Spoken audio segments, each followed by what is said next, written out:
Punjabi music industry के मशहूर पंजाबी गायक जलंधर के एक निजी हॉस्पिटल में कोविड वैक्सीन डोज लगवाने पहुंचे, जहां मीडिया से बातचीत करते पंजाबी गायकों गुरलेज अख्तर, कंठकलेर, फिरोज खान, कुलविंदर कैली और कमल ने कोविड वैक्सीन की कीमत को लेकर पंजाब सरकार को गलत ठहराया। उन्होंने कहा, पंजाब सरकार अपनी निजी कमाई छोड़ लोगों को इस महामारी से बचाव के लिए उन्हें ये वैक्सीन मुफ्त लगानी चाहिए। वहीं भाजपा के पूर्व कैबिनेट मंत्री मनोरंजन कालिया ने पंजाब सरकार पर आरोप लगाते वैक्सीन को निजी कमाई करने के बारे में कहा। जलंधर से रिपोर्टर संदीप खोसला की रिपोर्ट, युवा सवेरा टीवी जलंधर। खराब किए हुए और असी एक बहुत माड़े दौर से चल रहे हैं सारे जने आप रल मिल के तो निकल सकते हैं। पर बात की जाए, जैसे कोरोना वैक्सीन स्टार्ट हुई थी तो फ्री लगानी शुरू कर दी थी जी। अब उसके बाद जो प्राइवेट हॉस्पिटल 250 रुपये चार्जेस थे, अब वो चार्जेस बढ़ा दिए गए। कहीं लगता नहीं आपको कि सरकार को फ्री लगानी चाहिए? ਲਾਉਣੀ ਤਾਂ ਚਾਹੀਦੀ ਹੈ, ਬਟ ਹਰ ਚੀਜ਼ ਦੇ ਵਿੱਚ ਪੈਸੇ ਤਾਂ ਲੱਗਦੇ ਆ ਨਾ, ਕੋਈ ਨਾ ਕੋਈ ਕੰਮ ਜੇ ਆਪਾਂ ਕਰਦੇ ਹਾਂ ਤੇ ਪੈਸੇ ਲੱਗਦੇ। ਕੋਸ਼ਿਸ਼ ਚਲੋ ਕੋਈ ਨਹੀਂ, ਜੇ 250 ਰੁਪਏ ਆਪਾਂ ਨੂੰ ਦੇਣਾ ਵੀ ਪੈ ਜਾਵੇ ਤਾਂ ਇਸ ਨਾਲ ਬਿਗ ਡੀਲ ਕੋਈ ਵੱਡੀ ਗੱਲ ਨਹੀਂ ਹੈਗੀ। ਨਹੀਂ, ਜਿਸ ਤਰ੍ਹਾਂ ਹੁਣ 1500 ਰੁਪਏ ਦੇ ਵਿੱਚ ਜਿਹੜੀ ਵੈਕਸੀਨ ਪ੍ਰਾਈਵੇਟ ਹਸਪੀਟਲ 'ਚ ਲਗਾਈ ਜਾ ਰਹੀ ਹੈ, ਉਹ ਤੇ ਗਲਤ ਗੱਲ ਹੈ। ਜੇ ਆਪਾਂ ਨੂੰ ਜਿਹੜਾ ਕਿ 250 ਰੁਪਏ ਫਿਕਸ ਕੀਤਾ, ਸਾਨੂੰ ਉਹ ਤੇ ਟਿਕਣਾ ਚਾਹੀਦਾ। ਜੇ ਕੋਈ ਇਦਾਂ ਹੋ ਰਿਹਾ ਤੇ ਸਾਨੂੰ ਉਹਦੇ ਤੇ ਗੌਰ ਕਰਨੀ ਚਾਹੀਦੀ। ਜਿਸ ਤਰ੍ਹਾਂ ਅਗਰ ਕੰਪਨੀ ਤੋਂ ਵੈਕਸੀਨ ਲੈ ਕੇ ਅੱਗੇ ਮਹਿੰਗੇ ਰੇਟ ਤੇ ਜਿਹੜੀ ਉਹ ਪ੍ਰਾਈਵੇਟ ਹਸਪੀਟਲ ਵਾਲਿਆਂ ਨੂੰ ਦੇ ਰਹੀ, ਕਿਤੇ ਲੱਗਦਾ ਨਹੀਂ ਸਰਕਾਰ ਇੱਥੇ ਮੁਨਾਫਾਖੋਰੀ ਕਰ ਰਹੀ? ਮੈਂ ਇਹਦੇ ਬਾਰੇ ਭਾਜੀ ਹੁਣ ਕੀ ਕਹਿ ਸਕਦੇ ਹਾਂ ਅਸੀਂ? ਇਹ ਤਾਂ ਹੁਣ ਮੈਂ ਇਹਦੇ ਬਾਰੇ ਬੋਲੀਏ ਨਾ ਬੋਲੀਏ ਤੇ ਇਹ ਚੰਗਾ। ਬਸ ਮੈਂ ਤਾਂ ਇਹੀ ਕਹੂੰਗਾ ਵੀ ਤੁਸੀਂ ਆਪਣੀ ਜ਼ਿੰਮੇਵਾਰੀ ਨੂੰ ਸਮਝੋ ਔਰ ਸਰਕਾਰਾਂ ਨੂੰ ਅਸੀਂ ਕੁਝ ਨਹੀਂ ਕਹਿ ਸਕਦੇ। ਦੇ ਨੋ ਬੈਟਰ ਦੈਨ ਅਸ, ਠੀਕ ਹੈ ਜੀ। ਤੇ ਅਸੀਂ ਆਪਣੀ ਰਿਸਪੌਂਸਿਬਿਲਿਟੀ ਸਮਝੇ। ਸਾਡੀ ਰਿਸਪੌਂਸਿਬਿਲਿਟੀ ਇਹ ਹੈ ਵੀ ਅਸੀਂ ਆਪਣਾ ਜਿਹੜਾ ਕੰਮ ਅਸੀਂ ਉਹ ਕਰਨਾ। ਮੈਂ ਤਾਂ ਇਹੀ ਮੈਮ ਤੁਸੀਂ ਕੁਝ ਕਹਿਣਾ ਚਾਹੁੰਦੇ? बस ਜੈਂਸਸ ਹਸਪੀਟਲ ਦੇ ਵਿੱਚ ਪਹੁੰਚੇ ਹਾਂ ਔਰ ਮੈਂ ਹੀ ਕਹੂੰਗੀ ਕਿ ਸਾਡੀ ਸਾਰਿਆਂ ਦੀ ਰਿਸਪੌਂਸਿਬਿਲਿਟੀ ਬਣਦੀ ਹੈ। ਘਬਰਾਉਣ ਵਾਲੀ ਕੋਈ ਗੱਲ ਨਹੀਂ। ਬਹੁਤ ਲੋਕ ਹਜੇ ਵੀ ਡਰ ਰਹੇ ਆ ਕਿ ਅਸੀਂ ਇਹ ਵੈਕਸੀਨੇਸ਼ਨ ਨਹੀਂ ਲਗਵਾਉਣੀ, ਇਹਦੇ ਨਾਲ ਮੌਤਾਂ ਹੋ ਰਹੀਆਂ ਨੇ, ਇਹਦੇ ਨਾਲ ਸਾਈਡ ਇਫੈਕਟਸ ਨੇ। ਕੁਝ ਨਹੀਂ ਹੈਗਾ, ਜਸਟ ਇਮਿਊਨਿਟੀ ਬੂਸਟਰ ਹੈ ਇਹ। ਸੋ ਇਹ ਤੁਹਾਨੂੰ ਬੂਸਟ ਕਰਦਾ, ਕੋਈ ਘਬਰਾਉਣ ਵਾਲੀ ਗੱਲ ਨਹੀਂ। ਪਰ ਜਿਸ ਤਰ੍ਹਾਂ ਗਰੀਬ ਬੰਦਾ ਹੈਗਾ ਉਹਨੂੰ ਤਾਂ ਬਿਲਕੁਲ, ਮੈਂ ਤੁਸੀਂ ਸਵਾਲ ਕਰ ਰਹੇ ਸੀ, ਮੈਂ ਉਹੀ ਕਹਿਣਾ ਚਾਹੁੰਦੀ ਸੀ ਕਿ ਜਿਹੜੀ ਬਹੁਤ ਸਾਡੀ ਜਨਤਾ ਹਿੰਦੁਸਤਾਨ ਦੀ ਇਦਾਂ ਦੀ ਹੈਗੀ ਕਿ ਨਹੀਂ ਅਫੋਰਡ ਕਰ ਸਕਦੇ। ਸੋ ਇਹ ਮੈਂ ਜ਼ਰੂਰ ਕਹੂੰਗੀ ਸਾਡੀਆਂ ਸਰਕਾਰਾਂ ਨੂੰ ਕਿ ਤੁਸੀਂ ਆਪਣੇ ਮੁਲਕ ਨੂੰ ਬਚਾਓ।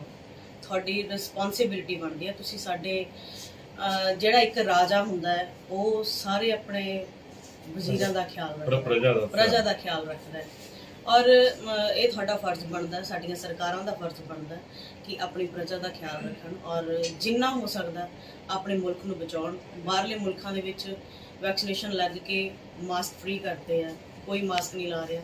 ਤੁਹਾਡੀ ਆਪਣੀ ਇੱਛਾ ਹੈਗੀ ਹੈ, ਜੇ ਤੁਸੀਂ ਕਿਤੇ ਕਰਾਊਡ ਦੇ ਵਿੱਚ ਜਾਂਦੇ ਆ ਤਾਂ ਤੁਸੀਂ ਲਗਾ ਸਕਦੇ ਹੋ, ਅਦਰਵਾਈਜ਼ ਉਹਨਾਂ ਨੇ ਮਨਾ ਕਰ ਦਿੱਤਾ। ਸੋ ਅਸੀਂ ਵੀ ਇਹ ਕਰ ਸਕਦੇ ਹਾਂ ਜੇ ਸਾਡੀਆਂ ਸਰਕਾਰਾਂ ਚਾਹਣ। ਸੋ ਕਰਨਾ ਚਾਹੀਦਾ, ਐਫਰਟਸ ਕਰਨੇ ਚਾਹੀਦੇ ਆ ਆਪਣੇ ਹਿੰਦੁਸਤਾਨ ਦੇ ਲਈ ਸਾਡੀ ਸਰਕਾਰ, ਮੈਂ ਹੀ ਕਹੂੰਗੀ। ਔਰ ਬਾਕੀ ਮੈਂ ਜਿੰਨੀ ਵੀ ਆਡੀਅנס ਦੇਖ ਰਹੀ ਹੈ, ਜਿੰਨੀ ਵੀ ਸਾਨੂੰ ਚਾਹਣ ਵਾਲੇ ਸਾਡੇ ਫੈਨਸ ਦੇਖ ਰਹੇ ਆ, ਘਬਰਾਉਣ ਵਾਲੀ ਕੋਈ ਗੱਲ ਨਹੀਂ। ਤੁਹਾਨੂੰ ਸਾਰਿਆਂ ਨੂੰ ਇਹ ਵੈਕਸੀਨੇਸ਼ਨ ਲਗਵਾਉਣੀ ਚਾਹੀਦੀ ਹੈ ਤਾਂ ਕਿ ਆਪਾਂ ਇਸ ਦੌਰ ਦੇ ਵਿੱਚੋਂ ਗੁਜ਼ਰ ਰਹੇ ਹਾਂ, ਇਸ ਤੋਂ ਮੁਕਤੀ ਪਾਈਏ, ਆਪਣੇ ਕੰਮਾਂ ਕਾਰਾਂ ਤੇ ਮੁੜ ਪਰਤੀਏ। ਸੋ ਮੈਂ ਇਹੀ ਕਹੂੰਗੀ ਕਿ ਸਾਰੇ ਜਣੇ ਜ਼ਰੂਰ ਲਗਵਾਓ। Thank you so much. ਹਾਂਜੀ ਰਾਮ ਸਰ ਜੀ। ਸਰ ਅੱਜ ਵੈਕਸੀਨੇਸ਼ਨ ਲਗਵਾਉਣ ਆਏ ਹੋ ਜੀ, ਤੇ ਸਾਡੀ ਕਿੰਨੀ ਡੋਜ਼ ਹੈ ਔਰ ਅਗਰ ਫਸਟ ਡੋਜ਼ ਹੈ ਤੇ ਕਾਫੀ ਲੇਟ ਹੋ ਗਿਆ ਹੈ ਤੇ ਕੀ ਕਹਿਣਾ ਚਾਹੁੰਦੇ? ਉਹ ਤਾਂ ਚਲੋ ਕੋਈ ਗੱਲ ਨਹੀਂ, ਦੇਰ ਆਏ ਦਰੁਸਤ ਆਏ। ਸਾਡੇ ਮੇਰੇ ਵੱਡੇ ਭਾਜੀ ਕੈਲੀ ਸਾਹਿਬ ਔਰ ਕਲੀਅਰ ਕੰਠ ਜੀ, ਅਸੀਂ ਤਿੰਨਾਂ ਨੇ 2 ਮਹੀਨੇ ਪਹਿਲਾਂ ਅਸੀਂ ਇਕੱਠਿਆਂ ਨੇ ਡੋਜ਼ ਇੱਕ ਲਗਵਾਈ ਸੀ, ਫਸਟ ਡੋਜ਼। ਔਰ ਸੈਕੰਡਲੀ ਅੱਜ ਅਸੀਂ ਜੈਨਸਿਸ ਹਸਪੀਟਲ ਜਲੰਧਰ ਦੇ ਵਿੱਚ ਆਏ ਹੋਏ ਹਾਂ। ਸੋ ਸਾਡੀ ਜਿਹੜੀ ਜ਼ਿੰਮੇਵਾਰੀ ਹੈ, ਅਸੀਂ ਆਪ ਵੀ ਇਹ ਜਿਹੜੀ ਵੈਕਸੀਨੇਸ਼ਨ ਹੈ ਇਹ ਲਗਵਾਈਏ। ਇਸ ਤੋਂ ਇਲਾਵਾ ਲੋਕਾਂ ਨੂੰ ਵੀ ਸਾਡੀ ਸਲਾਹ ਹੈ, ਜਿਹੜੇ ਸਾਡੇ ਚਾਹਣ ਵਾਲੇ ਨੇ, ਪਿਆਰ ਕਰਨ ਵਾਲੇ ਨੇ, ਜਿੰਨੇ ਵੀ ਸਾਨੂੰ ਦੇਖ ਰਹੇ ਨੇ, ਸਭ ਨੂੰ ਸਲਾਹ ਹੈ ਕਿ ਤੁਸੀਂ ਵੀ ਲਗਵਾਓ ਔਰ ਅਸੀਂ ਇਸ ਬਿਮਾਰੀ ਦੇ ਵਿੱਚੋਂ ਨਿਕਲ ਜਾਈਏ। ਇੱਕ ਵੈਕਸੀਨੇਸ਼ਨ ਨੂੰ ਲੈ ਕੇ ਜਿਹੜਾ ਸਰਕਾਰ ਵੱਲੋਂ ਪ੍ਰਾਈਵੇਟ ਅਦਾਰਿਆਂ ਨੂੰ, ਹਸਪੀਟਲਾਂ ਨੂੰ ਮਹਿੰਗੀ ਪ੍ਰੋਵਾਈਡ ਕੀਤੀ ਜਾ ਰਹੀ ਹੈ ਤੇ ਅੱਗੇ ਉਹਨਾਂ ਨੂੰ ਵੀ ਮਜਬੂਰਨ ਮਹਿੰਗੀ ਜਿਹੜੀ ਲੈਣੀ, ਖਰੀਦਣੀ ਵੀ ਪੈ ਰਹੀ ਹੈ ਔਰ ਲਗਾਉਣੀ ਵੀ ਪੈ ਰਹੀ ਹੈ। ਸਰਕਾਰ ਨੂੰ ਕੀ ਕਹਿਣਾ ਚਾਹੋਗੇ? ਕਿਉਂਕਿ ਜਦੋਂ ਵੈਕਸੀਨੇਸ਼ਨ ਸ਼ੁਰੂ ਹੋਈ ਸੀ ਤਾਂ ਫ੍ਰੀ ਆਫ ਕਾਸਟ ਸ਼ੁਰੂ ਹੋਈ ਸੀਗੀ ਤੇ ਪ੍ਰਾਈਵੇਟ ਹਸਪੀਟਲ ਸਿਰਫ 250 ਚ ਕਰਦੇ ਸੀ, ਪਰ ਹੁਣ ਜਿਸ ਤਰ੍ਹਾਂ ਰੇਟ ਇਨਕਰੀਜ਼ ਕਰ ਦਿੱਤੇ ਗਏ ਨੇ, ਕੀ ਲੱਗਦਾ ਨਹੀਂ ਸਰਕਾਰ ਇੱਥੇ ਮੁਨਾਫਾਖੋਰੀ ਕਰ ਰਹੀ? ਦੇਖੋ ਜੀ, ਉਹ ਤਾਂ ਸਾਡੇ ਨਾਲੋਂ ਜ਼ਿਆਦਾ ਉਹੀ ਜ਼ਿਆਦਾ ਜਾਣਦੇ ਆ। ਮੁਸ਼ਕਲ ਇਹ ਹੈ ਕਿ ਸਾਡੇ ਦੇਸ਼ ਦੀ ਜਿਹੜੀ ਗਰੀਬ ਜਨਤਾ ਉਹ ਕਿੱਥੇ ਜਾਏਗੀ, ਜਿਹੜਾ 1500 ਰੁਪਏ ਦਾ ਟੀਕਾ ਇਹ ਇੰਜੈਕਸ਼ਨ ਲੱਗਦਾ ਹੈ। ਤੇ ਉਹਨਾਂ ਲਈ ਮੁਸ਼ਕਲ ਹੋ ਜਾਣਾ ਗਰੀਬ ਬੰਦਿਆਂ ਲਈ। ਸੋ ਜਿਹਦੀ ਪਹੁੰਚ ਦੇ ਵਿੱਚ ਆ ਉਹ ਤਾਂ ਲਗਵਾ ਸਕਦਾ ਹੈ, ਜਿਹਦੀ ਨਹੀਂ ਪਹੁੰਚ ਦੇ ਵਿੱਚ ਉਹ ਤਾਂ ਰਹਿ ਜਾਏਗਾ। ਸੋ ਇਸ ਕਰਕੇ ਜਿਹੜਾ ਕੁਛ ਨਾ ਕੁਛ ਖਿਆਲ ਚਾਰੇ ਪਾਸੇ ਰੱਖਣਾ ਚਾਹੀਦਾ ਸਰਕਾਰ ਨੂੰ। ਇਸ ਦੇਸ਼ ਦੇ ਲੋਕ ਨੇ ਸਾਰੇ ਤੰਦਰੁਸਤ ਹੋਣੇ ਚਾਹੀਦੇ। ਕਿ ਜਿਸ ਤਰ੍ਹਾਂ ਫੋਰਨ ਕੰਟਰੀ ਨੇ ਉੱਥੇ ਤਾਂ ਮਾਸਕ ਵਗੈਰਾ ਵੀ ਉਤਰ ਗਿਆ, ਕਰਾਊਡ ਵੀ ਸ਼ੁਰੂ ਹੋ ਗਿਆ ਉੱਥੇ ਆਉਣਾ, ਤੇ ਉਹਨਾਂ ਨੇ ਆਪਣੀ ਲੋਕਾਂ ਨੇ ਵੈਕਸੀਨੇਸ਼ਨ ਬੇਸ਼ੱਕ ਅਸੀਂ ਉਹਨਾਂ ਕੰਟਰੀਆਂ ਦਾ ਹਾਲੇ ਰੀਸ ਨਹੀਂ ਕਰ ਸਕਦੇ, ਪਰ ਸਰਕਾਰ ਨੂੰ ਇਸ ਵੱਲ ਧਿਆਨ ਦੇਣਾ ਪਰ ਚਾਹੀਦਾ। ਸਰਕਾਰ ਕਿਤੇ ਨਾ ਕਿਤੇ ਲੱਗਦਾ ਨਹੀਂ ਹੈ ਕਿ ਸਿਰਫ ਵੈਕਸੀਨ ਤੇ ਵੀ ਇਹਨਾਂ ਨੇ ਕਿਹਨੂੰ ਕਹੀਏ ਕੋਈ ਸੁਣ ਸਕਦਾ ਹੈਗਾ ਸਾਡੀ ਗੱਲ? ਕੋਈ ਸੁਣੇਗਾ ਜੋ ਕੋਈ ਮੰਨੇਗਾ? ਹੋ ਸਕਦਾ ਕੱਲ ਨੂੰ 2500 ਰੁਪਏ ਦਾ ਇੰਜੈਕਸ਼ਨ ਹੋ ਜਾਵੇ, ਹੈ ਨਾ। ਸੋ ਮੈਂ ਤਾਂ ਇਹ ਰਿਕੁਐਸਟ ਕਰ ਸਕਦੇ ਹਾਂ, ਅਸੀਂ ਬੇਨਤੀ ਕਰ ਸਕਦੇ ਹਾਂ ਕਿ ਉਹਨਾਂ ਦੀਆਂ ਮਰਜ਼ੀਆਂ ਚੱਲਦੀਆਂ ਨੇਗੀਆਂ, ਇਹ ਜਨਤਾ ਨੂੰ ਦੇਖ ਕੇ ਸਾਰਾ ਕੁਝ ਕਰਨਾ ਚਾਹੀਦਾ ਕਿ ਕਿੱਦਾਂ ਦਾ ਸਾਡਾ ਦੇਸ਼ ਹੈ ਔਰ ਕਿੱਦਾਂ ਦੇ ਲੋਕ ਰਹਿੰਦੇ ਨੇ ਇੱਥੇ। ਕਮਾਈ ਜਿਹੜੀ ਹੈਗੀ ਆ ਉਹ 400 ਰੁਪਈਆ ਤੇ 1500 ਰੁਪਏ ਦਾ ਇੰਜੈਕਸ਼ਨ ਕੌਣ ਲਗਵਾਉਂਦਾ? ਮਜ਼ਦੂਰੀ ਦੀ ਜਿਹੜੀ ਰੇਖਾ ਤੋਂ ਵੀ ਥੱਲੇ ਲੋਕ ਕਈ ਜੀਂਦੇ ਨੇ, ਗਰੀਬੀ ਦੀ ਰੇਖਾ ਤੋਂ ਵੀ ਥੱਲੇ ਜੀਂਦੇ ਨੇ।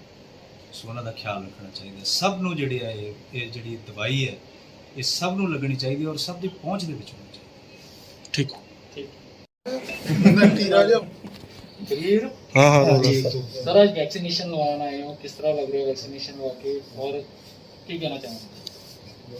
ਦੇਖੋ ਜੀ, ਚੰਗਾ ਲੱਗ ਰਿਹਾ। ਪਹਿਲੀ ਤਾਂ ਗੱਲ ਇਹ ਹੈ ਕਿਉਂਕਿ ਪਹਿਲਾਂ ਅਸੀਂ ਇਹੀ ਸੋਚਦੇ ਸੀ ਯਾਰ ਇਹ ਬਿਮਾਰੀ ਇੰਨੀ ਖਤਰਨਾਕ ਹੈ ਔਰ ਪੂਰੇ ਵਰਲਡ ਦੇ ਵਿੱਚ ਕੋਹਰਾਮ ਮਚਾਇਆ ਹੋਇਆ, ਕਿੰਨੀਆਂ ਹਰ ਇੱਕ ਘਰ ਦੇ ਵਿੱਚੋਂ ਕੋਈ ਨਾ ਕੋਈ ਲਾਸ਼ ਉੱਠੀ ਹੈ।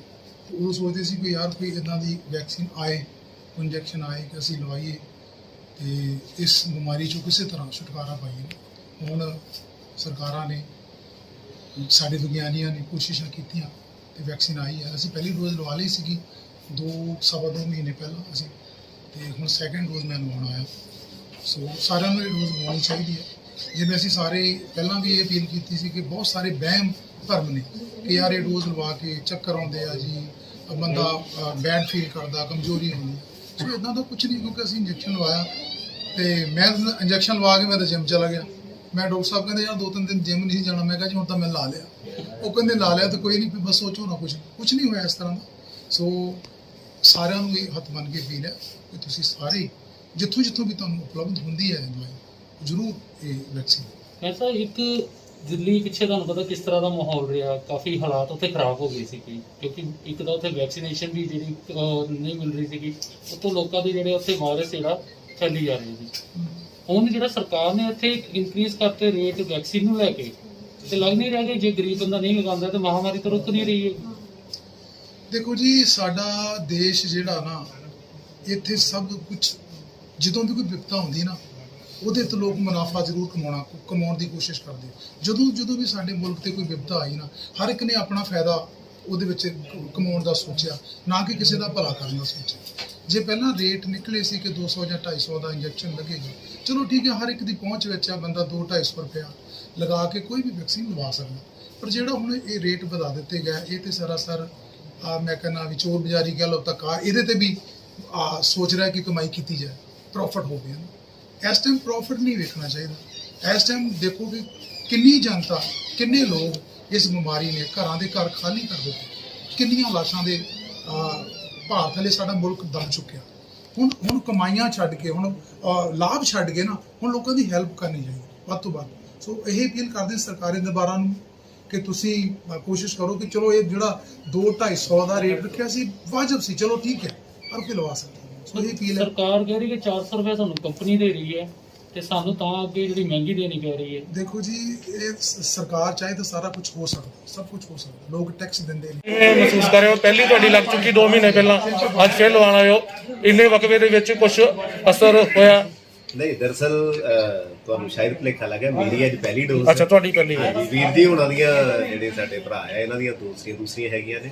ਤੇ ਪਰ ਇਹਨਾਂ ਨੂੰ ਜਦੋਂ ਪੁੱਛਿਆ ਸੀ, ਇਹ ਕਹਿੰਦੇ ਵੀ ਕੋਈ ਨਾਰਮਲ ਹੈ, ਕੋਈ ਇਦਾਂ ਦੀ ਗੱਲ ਤੇ ਹੈ ਨਹੀਂ ਕਿ ਲੋਕਾਂ ਨੇ ਐਵੇਂ ਡਰਾਂ ਦੇ ਮਨਾਂ ਦੇ ਵਿੱਚ ਡਰ ਪੈਦਾ ਹੋਇਆ ਆ ਕਿ ਵੈਕਸੀਨ ਲਗਵਾ ਕੇ ਪਤਾ ਨਹੀਂ ਕੀ ਹੋਊਗਾ ਜਾਂ ਕਿਹੋ ਜਿਹੀ ਸਿਚੁਏਸ਼ਨ ਬਣ ਜੂਗੀ ਬਾਡੀ ਦੀ। ਬਟ ਲਗਵਾਉਣਾ ਚਾਹੀਦਾ, ਸਾਡੀ ਜ਼ਿੰਮੇਵਾਰੀ ਇਹ, ਕਿਉਂਕਿ ਅਗਰ ਆਪਾਂ ਇਸ ਚੀਜ਼ ਦੇ ਨਾਲ, ਬਿਮਾਰੀ ਨਾਲ ਲੜਨਾ ਨਾ, ਤੇ ਜਿਹੜੀ ਮਹਾਮਾਰੀ ਆਈ ਹੈ ਤੇ ਸਾਨੂੰ ਵੈਕਸੀਨੇਸ਼ਨ ਬਹੁਤ ਜ਼ਰੂਰੀ ਹੈ। ਅੱਛਾ, ਇੱਕ ਜਿਹੜਾ ਰੇਟ ਸਰਕਾਰ ਵੱਲੋਂ ਪਹਿਲਾਂ 250 ਰੱਖਿਆ ਸੀਗਾ, ਸਰਕਾਰੀ ਹਸਪਤਾਲ 'ਚ ਫ੍ਰੀ ਲੱਗਦੀ ਸੀਗੀ, ਹੁਣ ਰੇਟ ਇਨਕਰੀਜ਼ ਕਰਤਾ 1500 ਰੁਪਈਆ ਰੇਟ ਜਿਹੜਾ ਹੈਗਾ ਪ੍ਰਾਈਵੇਟ ਹਸਪਤਾਲਾਂ ਦਾ, ਤੇ ਜਿਹੜੇ ਸਕੂਲ ਕਾਲਜ ਹੈਗੇ ਉੱਥੇ 500 ਰੁਪਏ 'ਚ ਲੱਗਦੀ ਹੈਗੀ ਆ। ਇਹਨੂੰ ਕਿੱਦਾਂ ਦੇਖਦੇ ਤੁਸੀਂ? ਦੇਖੋ ਗੱਲ ਤੇ ਉਹੀ ਹੈ ਕਿ ਸਾਡੀ ਜਿਹੜੀ ਆਮ ਪਬਲਿਕ ਹੈ ਨਾ, ਉਹਦੀ ਰੇਂਜ ਤੋਂ ਬਾਹਰ ਦੀ ਚੀਜ਼ ਹੋ ਜਾਂਦੀ ਜਦੋਂ ਚੀਜ਼ ਕੋਈ ਮਹਿੰਗੀ ਹੁੰਦੀ ਹੈ।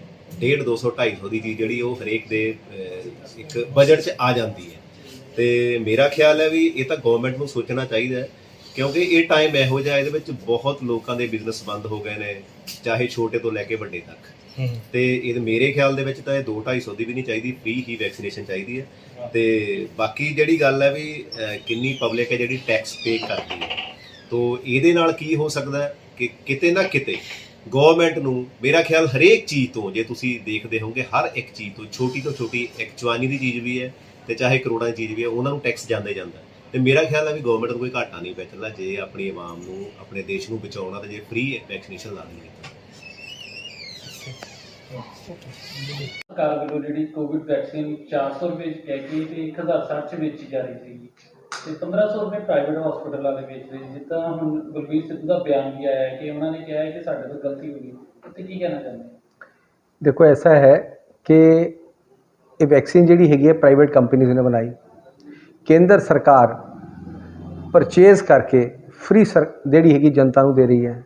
ਜਿਹੜਾ ਇਹਨਾਂ ਦਾ ਕੋਟਾ ਹੈ 25%, क्योंकि 50% केंद्र ਕੋਲ ਹੈ, 25% ਜਿਹੜਾ ਇਹਨਾਂ ਦਾ ਕੋਟਾ ਹੈਗਾ ਇਹਨਾਂ ਨੇ ਪਰਚੇਜ਼ ਕਰਕੇ ਜਿਹੜੀ ਹੈਗੀ ਹੈ ਫ੍ਰੀ ਦੇਣੀ ਸੀਗੀ ਆਮ ਲੋਕਾਂ ਨੂੰ, ਉਹਦੀ ਬਜਾਏ ਇਹਨਾਂ ਨੇ ਵਪਾਰ ਕਰਨਾ ਸ਼ੁਰੂ ਕਰਤਾ। ਕਿਉਂਕਿ ਜਿਹੜਾ 25% ਪ੍ਰਾਈਵੇਟ ਹਸਪਤਾਲ ਦਾ ਕੋਟਾ ਹੈ ਉਹ ਸਿੱਧੀ ਡਾਇਰੈਕਟ ਲੈ ਸਕਦੇ ਆ, ਤੇ ਇੱਥੇ ਜਿਹੜਾ ਹਾਲੇ ਤਾਂ ਸ਼ਾਰਟ ਸਪਲਾਈ ਚੱਲਦੀ ਪਈ, ਹਾਲੇ ਪੂਰੀ ਵੈਕਸੀਨ ਲੋਕਾਂ ਨੂੰ ਲੱਗੀ ਨਹੀਂ ਹੈ।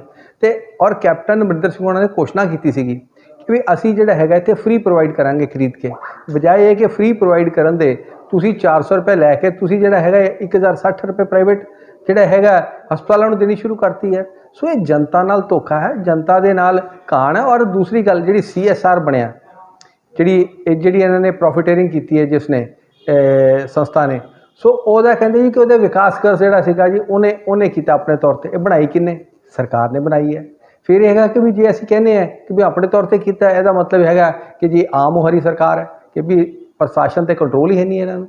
ਸੋ ਇਹ ਜਿਹੜਾ ਨਾ ਬਹੁਤ ਵੱਡਾ ਇਸ਼ੂ ਹੈਗਾ ਕਿ ਅੱਜ ਦਿਨ ਮਹਾਮਾਰੀ 'ਚ ਲੋਕੀ ਜੋ ਹਾਲਤ ਹੈ ਕਿ ਵੀ ਲੰਗਰ ਲਗਾਉਂਦੇ, ਆਕਸੀਜਨ ਦੇ, ਰੋਟੀਆਂ ਦੇ ਲੰਗਰ ਲਗਾਉਂਦੇ ਪਏ ਆ, ਇੱਕ ਦੂਜੀ ਦੀ ਸਹਾਇਤਾ ਕਰਦੇ ਪਏ ਆ, ਸਹਾਇਤਾ ਕਰਨ ਦੀ ਬਜਾਏ ਕਿ ਵੀ ਅਸੀਂ ਜਿਹੜਾ ਹੈਗਾ ਵਪਾਰ ਕਰਨਾ ਸ਼ੁਰੂ ਕਰਤਾ।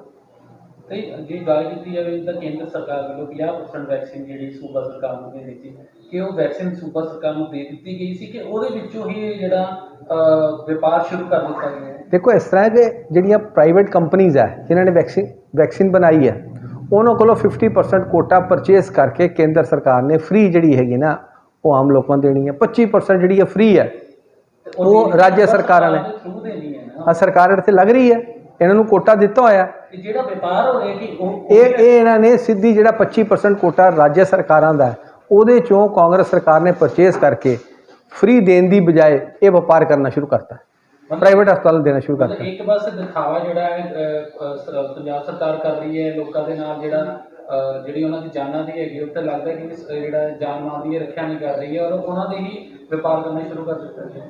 ਬਿਲਕੁਲ ਬਿਲਕੁਲ, ਕਿਉਂਕਿ ਇਹਦੇ 'ਚ ਇਹ ਹੈਗਾ ਨਾ ਕਿ ਵੀ ਕੋਟਾ ਨਿਸ਼ਚਿਤ ਹੈ, ਰਾਜ ਸਰਕਾਰਾਂ ਦਾ ਕੋਟਾ 25% ਹੈ, 50% ਕੇਂਦਰ ਸਰਕਾਰ ਦਾ, 25% ਜਿਹੜਾ ਹੈਗਾ ਪ੍ਰਾਈਵੇਟ ਹਸਪਤਾਲ ਆਪਣਾ ਕੋਟਾ ਜਿਹੜਾ ਹੈਗਾ ਸਿੱਧੀਆਂ ਕੰਪਨੀਆਂ ਕੋਲੋਂ ਲੈ ਸਕਦੇ ਆ। ਅਸੀਂ ਆਪਣਾ ਕੋਟਾ ਅਸੀਂ ਜਨਤਾ ਨੂੰ ਦੇਣ ਦੀ ਬਜਾਏ, ਠੀਕ ਹੈ, ਉਹਦੇ 'ਚੋਂ ਆਪਣੇ ਹਿੱਸੇ 'ਚੋਂ ਅਸੀਂ ਪ੍ਰਾਈਵੇਟ ਹਸਪਤਾਲਾਂ ਦਾ ਕੋਟਾ ਵਧਾਤਾ, ਜਿਹੜਾ ਕਿ ਸਰਾਸਰ ਗੈਰ ਕਾਨੂੰਨੀ ਹੈ। ਪ੍ਰਾਈਵੇਟ ਹਸਪਤਾਲਾਂ ਦੇ ਡਾਕਟਰਾਂ ਦਾ ਕਹਿਣਾ ਹੈ ਕਿ ਸਾਨੂੰ ਪਹਿਲਾਂ ਜਾ ਕੇ ਪੈਸੇ DC ਨੂੰ ਜਮ੍ਹਾਂ ਕਰਵਾਉਣੇ ਪੈਂਦੇ ਨੇ 1060 ਰੁਪਏ ਦੇ ਹਿਸਾਬ ਦੇ ਨਾਲ, ਫਿਰ ਉਹਨਾਂ ਨੂੰ ਜਿਹੜੀ ਵੈਕਸੀਨ ਪ੍ਰੋਵਾਈਡ ਕੀਤੀ ਜਾਂਦੀ ਹੈ ਉਹਨਾਂ ਨੂੰ ਡਾਇਰੈਕਟ ਕੰਪਨੀ ਤੋਂ ਮਿਲ ਨਹੀਂ ਰਹੀ। ਇਹੀ ਮੈਂ ਕਹਿ ਰਿਹਾ ਜੀ, ਉਹ ਡਾਇਰੈਕਟ ਲੈ ਸਕਦੇ ਆ, DC ਦੁਆਰਾ ਲੈਣ ਦੀ ਲੋੜ ਨਹੀਂ ਹੈ। ਉਹ ਕਹਿ ਰਹੇ ਕਿ ਸਾਨੂੰ ਤਾਂ ਇਹਨਾਂ ਵੱਲੋਂ ਲੈਣੀ ਪੈਂਦੀ, ਸਾਨੂੰ ਡਾਇਰੈਕਟ ਕੰਪਨੀ ਨਹੀਂ ਦੇ ਰਹੀ। ਮੈਂ ਕਿਹਾ ਜੀ ਨਹੀਂ ਦੇ ਰਹੀ, ਕੁਝ ਦੇਰ ਬਾਅਦ ਦੇ ਦੇਣਗੇ, ਲੇਕਿਨ ਇਹਨਾਂ ਦਾ ਕੋਟਾ ਇਹਨਾਂ ਨੂੰ ਮਿਲਿਆ। ਇਹ ਜਿਹੜਾ ਹੈਗਾ ਇੱਥੇ ਪੰਜਾਬ ਦੇ ਲੋਕਾਂ ਨੂੰ ਫ੍ਰੀ ਲੈਣਾ ਚਾਹੀਦਾ ਸੀਗਾ, ਇਹਨਾਂ ਦਾ ਵਪਾਰ ਕਰਨ ਦਾ ਹੱਕ ਕੋਈ ਨਹੀਂ ਹੈ। ਤੇ ਕੀ ਲੱਗਦਾ ਹੈਗਾ ਜਿਸ ਤਰ੍ਹਾਂ ਹੁਣ ਉਹਨਾਂ ਨੇ ਆਪਣਾ ਫੈਸਲਾ ਵਾਪਸ ਲੈ ਲਿਆ, ਮਾਫੀ ਵੀ ਮੰਗੀ ਜਾ ਰਹੀ ਹੈਗੀ ਹੈ, ਕਿਹਾ ਕਿ ਉਹਨਾਂ ਤੋਂ ਗਲਤੀ ਹੋ ਗਈ ਹੈ, ਕੀ ਲੱਗਦਾ ਸਰਕਾਰ ਹੁਣ ਤੇ ਕੀ ਕਰੇ? ਇਹ ਕਰਨ ਤੋਂ ਬਾਅਦ ਸੋਚਦੀ ਹੈ ਮੋਦੀ ਵਾਲੀ ਸਰਕਾਰ। ਇਹਨਾਂ ਨੂੰ ਪਹਿਲਾਂ ਸੋਚਣਾ ਚਾਹੀਦਾ, ਫਿਰ ਕਰਨਾ ਚਾਹੀਦਾ, ਕਿਉਂਕਿ ਇੱਦਾਂ ਇਹਨਾਂ ਨੇ ਕਈ ਜਿਹੜੇ ਹੈਗਾ, ਕਿਉਂਕਿ ਇਹਦੀ ਮਿਲੀ ਭੁਗਤ ਨਜ਼ਰ ਆਉਂਦੀ ਪਈ ਹੈ। ਜਿਸ ਤਰ੍ਹਾਂ ਕਿ ਵੀ ਪਹਿਲਾਂ ਇਲੀਗਲ ਡਿਸਟਿਲਰੀਆਂ ਨਿਕਲੀਆਂ, ਉਹਨਾਂ 'ਤੇ ਕੋਈ ਕਾਰਵਾਈ ਨਹੀਂ ਕੀਤੀ, 6000 ਕਰੋੜ ਦਾ ਘਾਟਾ ਪਿਆ, ਠੀਕ ਹੈ ਜੀ, ਉਹਦੀ ਕੋਈ ਰਿਕਵਰੀ ਨਹੀਂ ਹੋਈ, ਠੀਕ ਹੈ। ਸਪੂਰੀਅਸ ਲਿਕਰ ਸੀਗਾ, 129 ਬੰਦੇ ਮਾਰੇ ਗਏ। ਰੇਤਾ ਦੇ ਬਾਰੇ ਕੈਪਟਨ ਅਮਰਿੰਦਰ ਸਿੰਘ ਉਹਨਾਂ ਨੇ ਪਾਲਿਸੀ ਕਿ ਬਣਾਵਾਂਗੇ, ਅੱਜ ਤੱਕ ਨਹੀਂ ਆਈ, 4.5 ਸਾਲ ਹੋ ਗਏ ਆ।